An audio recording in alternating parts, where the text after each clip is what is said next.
maladie et puis pour assurer aussi que cet oiseau-là ait tous les nutriments dont il a besoin. Donc, on ne donnera pas à un oiseau de proie la même diète qu'on va donner à un chien ou à une perruche, par exemple. Les oiseaux de proie en captivité ont ce besoin physiologique de se nourrir d'autres animaux au complet.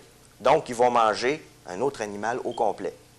Donc, tu gardes ici, tu élèves tes propres oiseaux qui vont servir de nourriture à tes oiseaux de proie. OK. Étant donné que je fais l'élevage et la reproduction en captivité de plusieurs espèces d'oiseaux de proie, j'ai besoin, pour fournir à cette demande-là, j'ai besoin de produire mes propres cailles, OK, pour nourrir tous ces oiseaux-là. Maintenant, une personne qui possède un seul oiseau n'a pas besoin de se lancer dans la reproduction en captivité de cailles ou de poulets ou quoi que ce soit.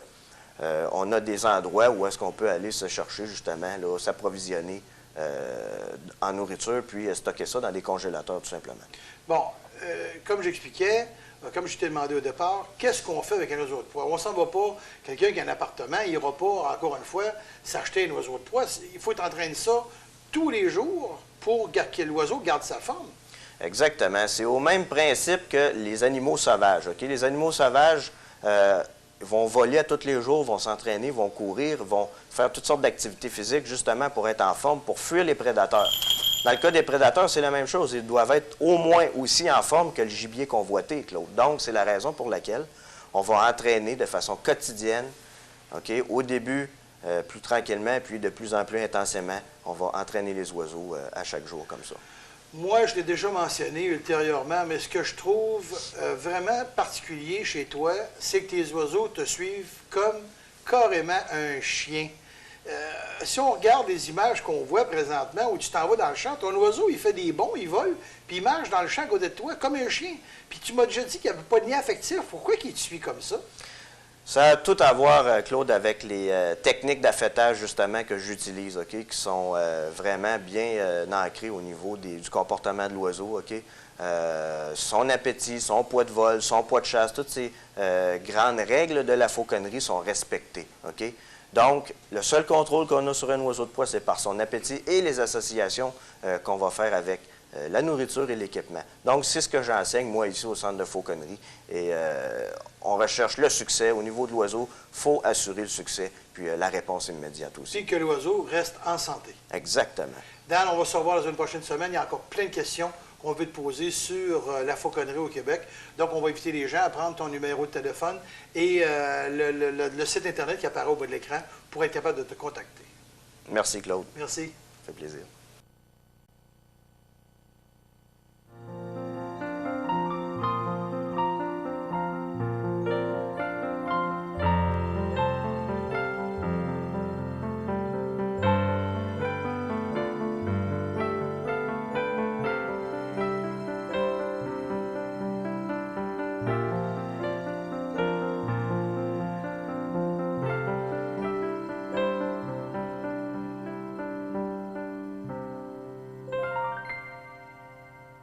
Dan, bonjour. Bonjour, Claude. Dans notre recherche au niveau de la connaissance de la fauconnerie, il y a des espèces d'oiseaux qui volent très bas, d'autres qui chassent très, très haut. On le voit dans la chasse et la pêche, on voit toujours des oiseaux de proie. Puis il y a des oiseaux qui volent différemment. C'est quoi justement la grande différence des différentes espèces et de leur type de chasse respectif? En fait, chaque oiseau de proie est adapté à un habitat en particulier, OK? Quand on parle des faucons, on parle des oiseaux de haut vol. Eux, ils ont besoin, comme environnement, une étendue très, très large et dénudée d'obstacles. Okay? C'est ce qu'on appelle les oiseaux de haut vol. On va principalement utiliser les faucons pour chasser le gibier d'eau, par exemple, ou les perdrix, les faisans, etc. Okay. Mais pour être capable d'évoluer, comme je disais, ils ont besoin de grandes étendues dénudées. Au niveau des oiseaux du bas vol, OK, on parle des éperviers, des buses et des aigles, bien, on va davantage être capable de chasser dans des territoires plus fermés ou semi-découverts. OK? Dans les forêts, avec les buses, le lièvre, la perdrix, les tétras, etc., on va utiliser des oiseaux de poing qu'on appelle les buses, les éperviers. Bon, bien sûr, on dit toujours un oiseau de proie, une des grandes caractéristiques, c'est leur vue. Parce que dans le fond, c'est juste comme ça qu'ils vont déterminer le rongeur qui va courir ou le lièvre. Ou... Eux autres, ils voient des choses que nous autres, on ne voit pas, là, carrément. Exactement. Les oiseaux de proie ont une vue supérieure à l'homme. Donc, c'est pas surprenant qu'ils sont capables de débusquer ou de repérer un gibier là, bien avant que le chasseur l'ait vu. Là. Bon, Par contre, quand on va vouloir chasser avec un oiseau de proie, c'est comme un bon chien de chasse, finalement. C'est toi qui vas débusquer la bête en question et qui va lancer ton oiseau à l'assaut de cette proie-là. En fait, avec les techniques d'affêtage, c'est que l'oiseau va reconnaître le gibier convoité comme source de nourriture. OK? Ce qui va enclencher une poursuite. Donc, moi, je deviens tout simplement un témoin chanceux d'une scène qui se passe à chaque jour dans la nature. Bon, par contre, on disait, j'ai déjà entendu ça, que c'était peut-être une fois sur 8, une fois sur 10 où ça réussissait. Donc, vous n'êtes pas les fauconniers, vous n'êtes pas des gens, des prédateurs qui allaient dans le bois justement pour dire « je reviens avec 10 perdrix, moi, là. » On va davantage chercher à comprendre les qualités des oiseaux, comprendre l'environnement, la dynamique entre les proies et les prédateurs, OK? Plutôt que de chercher à remplir la gibossière, évidemment. Là. Parce que quand vous partez le matin avec votre oiseau, là, tu pars le matin, tu l'as pesé le matin, mais toute la journée, il va voler avant de trouver la première proie. Lui, là, théoriquement, si on était en situation de chasse, est-ce que tu lui laisses manger un gros canard au complet, un gros lièvre au complet, une grosse perdrix au complet, ou si tu dis non, tu vas en manger un petit peu, puis après ça, je te l'enlève?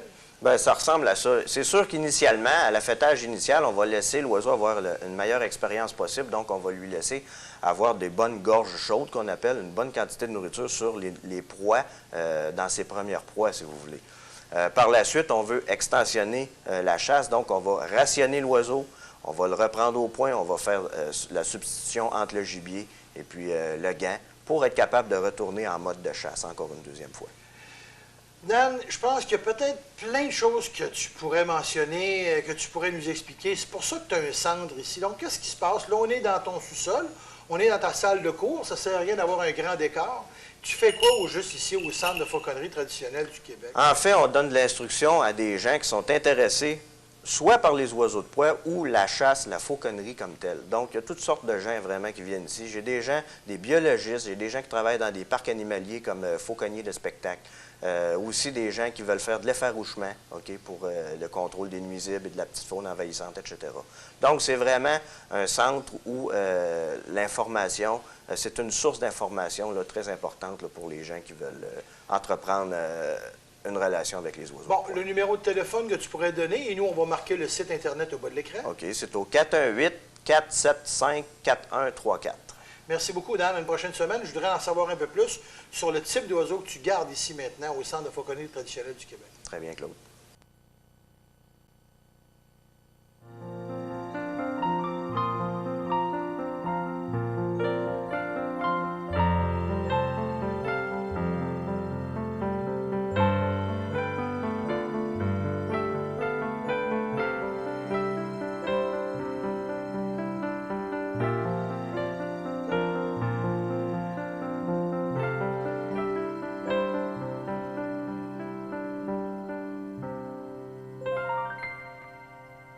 Dan, bonjour. Bonjour, Claude.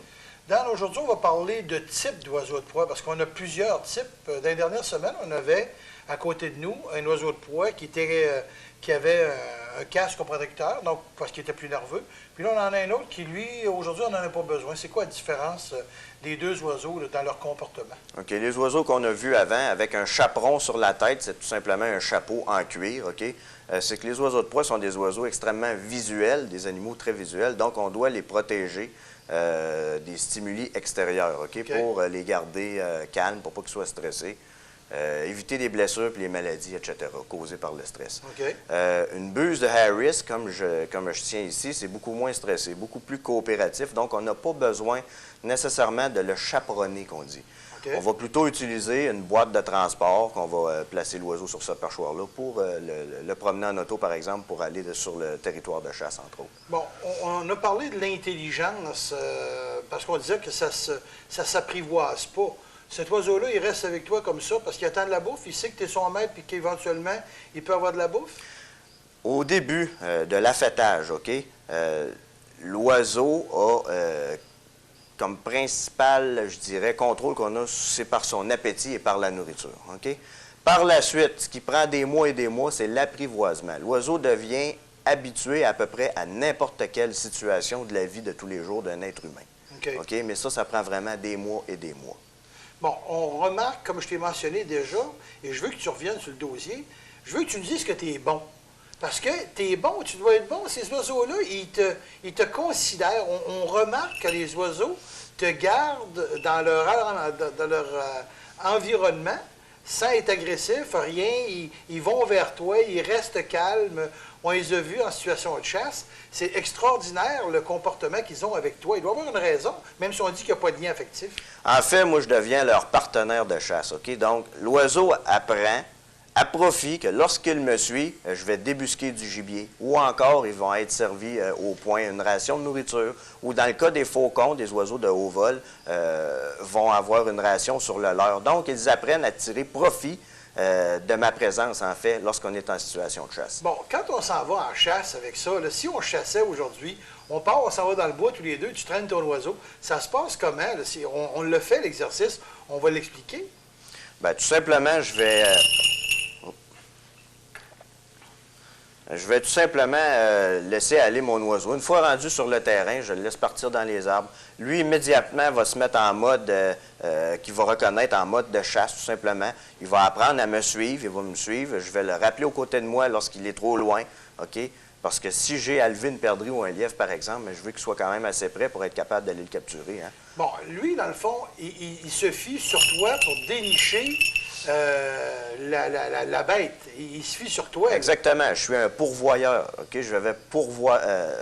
Tu vas pourvoir à ses besoins. Pourvoir à ses besoins. Je vais dénicher le gibier. OK? Puis lui, il va partir après. Bon. Ce qui est étonnant, il n'y a pas de corde. Encore une fois, il n'y a pas de. Tu dis qu'il t'aime pas, puis pourtant, il te suit à la trace comme un chien. Moi, je dis, j'ai un oiseau comme ça que j'ai payé 1000 $ et plus, et il s'en va en pleine nature, puis il n'y a pas de danger qu'ils disent, non, aujourd'hui, je m'en vais de mon maître. Non, il reste vers toi. Et ça, c'est ce que je trouve extraordinaire. Si on est constant dans notre affêtage, OK, quand on fait... La fauconnerie, là, c'est un art qui se transmet d'un fauconnier à un autre. On n'apprend pas ça dans les livres, OK? OK. Donc, si on apprend d'une personne que ça fait 15 ans qu'il pratique l'art de la fauconnerie, mais qui ne comprend pas ce qu'il fait, ou qui le comprend mal, ou qui l'applique mal, on va toujours perpétuer ces mêmes erreurs-là. Si on apprend d'un fauconnier qui sait ce qu'il fait, OK, bien, on va toujours assurer le succès comme ça, puis les gens vont vraiment comprendre qu'est-ce qu'ils font. Mais toi, tu es un autodidacte dans ce domaine-là. Tu as appris tout seul?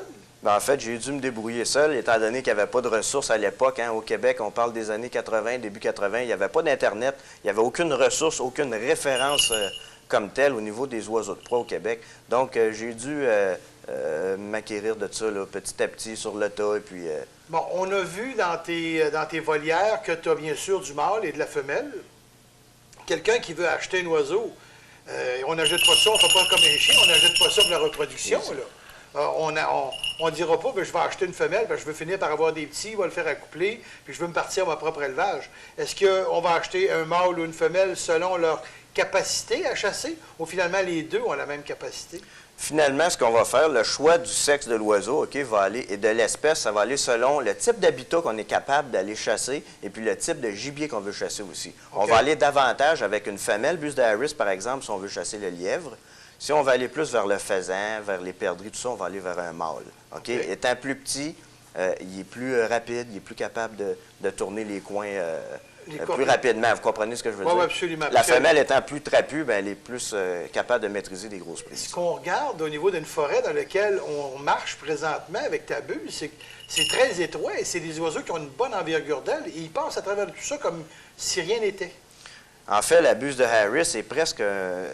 Elle s'appelle buse de Harris, mais c'est davantage un épervier qu'une buse. Elle a une queue extrêmement longue. Elle a toute la physionomie d'un épervier. Et c'est ce qui fait qu'elle est capable de se mouvoir comme ça là, au travers des forêts là, avec aisance. Là. Bon, même si on n'a pas le droit de dire qu'on pratique la chasse, toi, tu fais de la chasse dans le sens où tu as un domé, ce qu'on appelle un domé, oui. Et tu vas le faire chasser comme si vraiment tu faisais de la chasse pour t'amuser, mais tu vas entraîner tes oiseaux comme ça. Exactement. C'est ce qu'on appelle des leurres de fauconnerie pour habituer l'oiseau à chasser quelque chose, à poursuivre un objectif finalement. OK. Puis l'objectif final, c'est bien sûr, il faut que tu lui donnes de la nourriture. Exactement. Le seul contrôle qu'on a sur l'oiseau, c'est par son appétit. Donc, on doit associer chaque phénomène d'entraînement avec la nourriture. Juste en terminant, avant chaque vol, tu vas peser ton oiseau. Oui, on doit déterminer justement quel est le poids de notre oiseau et on doit déterminer aussi la quantité de nourriture selon la température la plus basse d'une tranche de 24 heures qu'on va lui donner d'une journée à l'autre pour être capable de maintenir un poids de vol idéal ou un poids de chasse. On va revenir là-dessus parce que ça me l'air un peu compliqué, puis je veux être sûr que les gens comprennent bien. Fait que Dan, on se revoit la semaine prochaine. Puis on va bien sûr mentionner aux gens que l'adresse, le numéro de téléphone apparaît sur le bas de l'écran pour avoir plus d'informations sur ton centre et les cours que tu peux offrir. Oui. Merci beaucoup, Dan. Merci, Claude.